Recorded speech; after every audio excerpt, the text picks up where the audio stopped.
युद्ध लड़ने से पहले युद्ध लड़ना सीखना पड़ता है।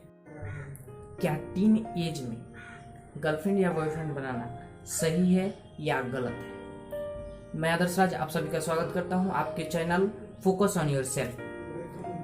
आज हम बात करेंगे कि क्या ये सही है और कितना कितना सही है और कितना गलत है, कब करना चाहिए कब नहीं करना चाहिए। जैसे कि आप कोई भी अगर डिसीजन ले लेते हो आज, तो उसका रिजल्ट आपको इमीडिएट नहीं दिखता है, एक महीने में नहीं दिखेगा। इसका रिजल्ट आपको साल भर बाद, एक साल बाद, 2 साल बाद ऐसे दिखता है और बाद में जाकर रिग्रेट होने लगता है। तो ऐसा हम क्या करें जिससे रिग्रेट भी ना हो, हम सही डिसीजन ले पाए। आप जब जाके लोगों से बात करोगे, वैसे लड़कों से जाके बात करोगे, वैसे लड़कियों से जाके बात करोगे जो लोग पहले से रिलेशनशिप में हैं, किसी के साथ रिलेशनशिप में हैं, गर्लफ्रेंड बॉयफ्रेंड है उनका, और कोई ऐसा पर्सन है जिसके नहीं है। 2 तरह के लोग हुए ना। और एक तीसरा भी कैटेगरी है जो करके छोड़ चुका है, जिसकी रिलेशनशिप ब्रेकअप हो गया या कुछ हो गया, अब वो बंदा सिंगल है। तो वहां पे ऐसा क्या होता है, तो तीनों में एक चीज कॉमन होता है कि तीनों डरे हुए होते हैं। पहला जो कभी किया ही नहीं, वो बोलेगा कि मुझे अपने पढ़ाई पे फोकस करना, अपना ये ठीक है। अगर उसका क्लियर कट पता है, आपको क्लियर पूरा पता है कि मुझे अपने पढ़ाई पे फोकस करना है, अपने गोल पे फोकस करना है, तब नहीं कर रहे हो, तो ये आपका डिसीजन हो सकता है कि सही हो, बेस्ड अपॉन अभी आगे और चीजें और शर्तें हैं उसके।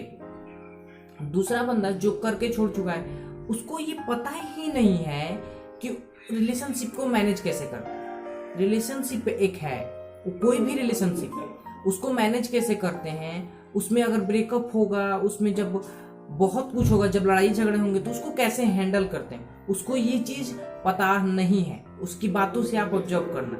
ये मैंने बहुत लड़कों से पूछा है और बहुत लड़कों के पास ये प्रॉब्लम होता है।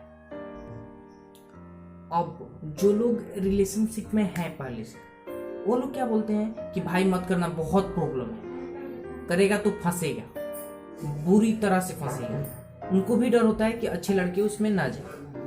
तो इन तीनों का कंबाइनेशन है। लेकिन सही डिसीजन क्या होता है वो धीरे धीरे आगे इस वीडियो में आपको पता लगे। और उन लोगों में एक चीज था कि वो लोग बोलते थे कि भाई पढ़ाई से ध्यान हट जाता है, ध्यान वहां पे चला जाता है, प्लस की स्ट्रेस एंजाइटी बहुत ज्यादा बढ़ने लगता है, प्रॉब्लम से आप खुद खुन्नक में आ जाओगे। आप जब ब्रेकअप होगा तो पूरी तरह से टूट जाओगे, डिप्रेशन में चले जाओगे, जिससे कि तुम्हारा जो भी एम्बिशन होगा, जो भी तुम्हारे गोल्स होंगे, वो अचीव नहीं होंगे। ये उन सब का कहना था। मैंने उस समय ये डिसीजन अपना बदल दिया। मैंने बोला कि नहीं, यानी कि मैं इसके लिए अभी रेडी नहीं हूँ। मुझे अभी पढ़ाई पे फोकस करना चाहिए, बाद में देखेंगे कि बाद में क्या करना है, लेकिन अभी के लिए ये डिसीजन मेरा सही नहीं होगा, ये डिसीजन मेरा गलत होगा। मैंने वो डिसीजन हटा दिया। आगे जाके मुझे पता चला कि किसी भी रिलेशनशिप को मैनेज करने के लिए या किसी भी चीज के लिए अपने आप को तैयार करने के लिए आपको 3 बातों से रेडी होना पड़ता है। आप फिजिकली रेडी हो, मेंटली, इमोशनली, प्लस की सोशली। क्या इन 4-5 में से आप रेडी हो? आप अगर इन सब में रेडी हो तो कोई दिक्कत नहीं है। आप मेंटली भी प्रिपेयर्ड हो, प्लस चीज कि आप सोशली भी इंटेलिजेंस हो, कि सोशली अगर आप पे प्रेशर क्रिएट होता है, किसी चीज का दबाव पड़ता है, बदनामी होती है या बड़ाई होता है, तो क्या आप इन दोनों चीजों को मैनेज कर सकते हो? या फिर कोई बड़ाई करता है तो आप चढ़ जाते हो? या फिर किसी ऐसे माहौल में भी तो हम होते हैं ना, जहाँ पे कि 5 लड़कों की गर्लफ्रेंड है, हमारी नहीं है, तो प्रॉब्लम होता है। लेकिन अगर हम ऐसे हैं कि हम किसी को देख के तब बनाने की कोशिश कर रहे हैं, तो ये डिसीजन आपका रॉन्ग ही साबित होगा, क्योंकि उसकी कैपेबिलिटी कुछ और है, उसकी कैपेबिलिटी कुछ और है, आपकी कैपेबिलिटी कुछ और है। अलग अलग तरह के लोग हैं, एक ही तरह के सभी लोग नहीं होते हैं। तो जो मैंने फोकस किया वो किया अपने गोल पे, अपने लाइफ को समझने में कि मुझे क्या करना है क्या नहीं करना है। उस वक्त मेरे पास ना गोल था, मैं थोड़ा सा लो कैटेगरी में चला गया था, क्योंकि मैं पढ़ता रुतला नहीं था, मुझे दिख नहीं रहा था, क्लियर विजन नहीं था कि मुझे करना क्या है। तो मैं उस चक्कर में लगे कि मैं इसको क्लियर कैसे देखूं, प्लस की लाइफ को कैसे सॉल्व करके आगे बढ़ूं, सक्सेसफुल बनूं। तो मेरा उस तरफ ध्यान चला गया, मैंने यहां से अपना ध्यान हटा लिया। अब आपको यहाँ पे 2 चीजों का, मेंटली प्रिपरेशन, इमोशनली प्रिपरेशन बहुत जरूरी। मेंटली किस तरह का कि कोई भी प्रॉब्लम आएगा मैं उसको सॉल्व करूंगा, ये अपने अंदर प्रिपेयर करना, हर प्रॉब्लम को सॉल्व करना मेंटली, तब आप जाके एक रिलेशनशिप के बड़े प्रॉब्लम्स को सॉल्व कर पाओ। वहां पे बहुत बड़े बड़े प्रॉब्लम आती है, इसीलिए लोगों के ब्रेकअप्स हो जाते हैं।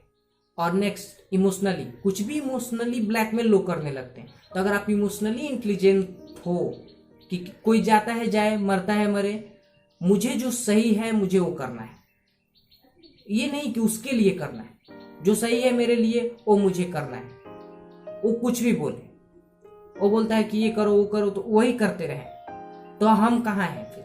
तो इसलिए आपको इमोशनली इंटेलिजेंट होना बहुत जरूरी है। और सोशियली इंटेलिजेंट होना क्यों जरूरी है? सोशियली जब आप पे प्रेशर क्रिएट होगा तो आप वहां से, बहुत ज्यादा प्रेशर होता है, डिप्रेशन में लोग चले जाते हैं, कुछ हो गया जिससे कि बहुत बदनामी हो गई, तो आप प्रिपेयर नहीं हो उस चीज के लिए, तो आप पूरे ढिमला जाओगे, पूरा खत्म, खेल ही खत्म। एक बिल्डिंग आपकी जो सजी हुई थी पूरा सक्सेस की, वो सब खत्म हो जाता है। तो उसके लिए भी प्रिपेयर होना पड़ता है, सोशली इंटेलिजेंट होना पड़ता है कि कोई मेरा मजाक उड़ाए तो कोई फर्क नहीं पड़ता है। इन सब चीजों को मैनेज करना होता है। ये सब चीजें मैंने कहाँ से सीखी? संदीप महेश्वरी सर के चैनल से, उनकी वीडियो से मुझे बहुत हेल्प मिली। सेकंड चीज, भगवत गीता, मेंटली प्रिपरेशन के लिए, इमोशनली इंटेलिजेंस के लिए और सोशली इंटेलिजेंस के लिए Bhagavad Gita is the best source. मैं उसको तब सुनता हूँ जब मैं थोड़ा सा लो फील करता हूँ, एनर्जी मेरी, मोटिवेशन कम हो जाती है, कोई प्रॉब्लम बड़ी आ जाती है, तो मैं उसको सुनता हूँ, मुझे हल मिलना ही मिलना है उसमें। अब इन सब कामों में मुझे खुद को प्रिपेयर करने में और मेरी पढ़ाई को कंप्लीट करने में, मेरे एम्बिशंस को क्लियर करने में, मैं क्या चाहता हूँ लाइफ से क्लियर करने में मुझे 1-1.5 साल लगे। उसके बाद फिर दिमाग में आया, तो मैंने सोचा कि ये डिसीजन गलत है या सही है, मुझे करना चाहिए या नहीं करना चाहिए।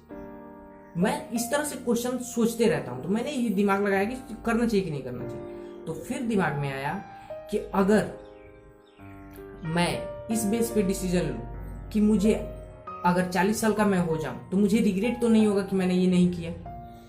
दूसरा चीज कि 40 साल के हो जाने के बाद मुझे ये रिग्रेट तो नहीं होगा कि मैंने ये क्यों किया, नहीं करना चाहिए, मुझे अपने पढ़ाई पे फोकस करना चाहिए। क्या मुझे इस तरह का रिग्रेट होगा उस समय?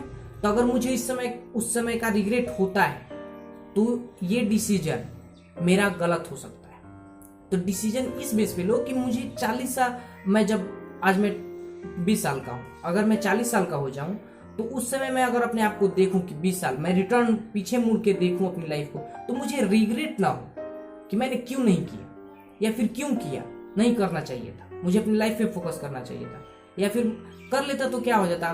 उसी एज में तो किया जा सकता है। गर्लफ्रेंड बनाना हो तो आप 40 की एज में तो बनाओगे नहीं, 20 की एज में बनाओगे। तो आपको बनाना है या नहीं बनाना है, ये डिसीजन करो कि अंदर से, दिल से आ रहा है। अगर दिल से है, किसी से, हाँ कोई होता है ना कि क्लास में या फिर यहाँ पे वहां पे कोई क्रश होता है हमारा, तो अगर कोई क्रश है तो उसको जाकर प्रपोज करो। बेसिस ऑफ कि आप इमोशनली इंटेलिजेंट हो, सोशली इंटेलिजेंट हो, तो आप करोगे तो आपको ज्यादा कुछ फर्क नहीं पड़ेगा। मुझे कोई फर्क नहीं पड़ा, मैंने आराम से कहा। तो वैसे अगर आप करते हो तो आप इंटेलिजेंट हो चुके हो। अब आपको रिग्रेट ना हो लाइफ में, बस इस बात का ध्यान रखो कि आपको रिग्रेट नहीं करना है किसी चीज का, कि रिग्रेट ना हो बाद में जाके कि मैंने क्यों किया यार, या फिर कर दिया तो अच्छा होता। लाइफ एक्सपीरियंस है, कोई दिक्कत नहीं है। हाँ, कि अगर आपको ये है कि अर्जेज हैं सेक्स के लिए, या फिर किसी को परेशान करने के लिए, किसी को शो ऑफ करने के लिए, किसी की जिंदगी खराब कर देना, ये सही नहीं है। इसके लिए आप पछताओगे बाद में जाके कि मैंने क्यों किया, क्योंकि ये जो अर्जेज हैं ये 5 साल 10 साल बाद धीरे धीरे कम होने लगती है, इंटेलिजेंस बढ़ने लगता है, तो पछतावा होने लगता है।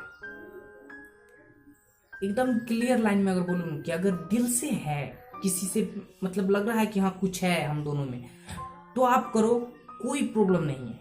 आप पछताओगे नहीं, पछताओगे तब जब आप गलत करोगे, जब सही करोगे तो पछताना नहीं है। आप क्लियर कट रहोगे यहाँ पे। अब लोग कहाँ कंफ्यूज होते हैं कि रिलेशनशिप और गोल्स, इसमें बहुत कंफ्यूजन होता है कि गोल पे फोकस करें कि भाई दोनों को बैलेंस कर दो ना, 1 घंटे इसको 8 घंटे इसको, क्या प्रॉब्लम है? 8 घंटे अपने गोल पे फोकस करो और 1 घंटे अपने रिलेशनशिप्स को मैनेज करो, तो कोई दिक्कत नहीं होगा। लेकिन अगर आप ओवरफ्लो में बहोगे तो वहां पे प्रॉब्लम होनी ही होनी। ऐसा हो ही नहीं सकता कि प्रॉब्लम ना हो। जब भी आप किसी भी चीज को उसकी जरूरत से ज्यादा भाव देते हो तो प्रॉब्लम क्रिएट होना ही है।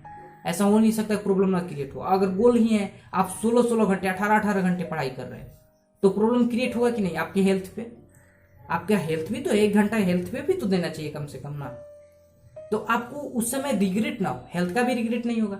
तो बैलेंस्ड लाइफ क्रिएट करो। ऐसा नहीं है कि ये गया तो ये आया, ये गया तो ये आया, पैसा आया तो हेल्थ गया, हेल्थ आया तो पैसा गया।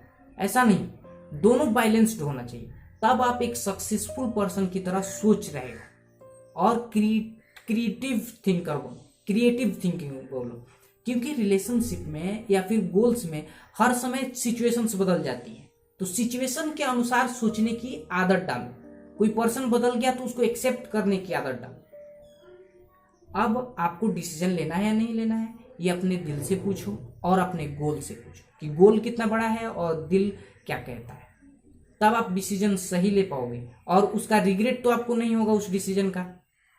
ये बात क्लियर कर लो, देन आप जो चाहो वो कर सकते हो। It's your choice, not anybody. किसी का चॉइस नहीं, ये आपको चूज करना होगा। Thank you so much for watching.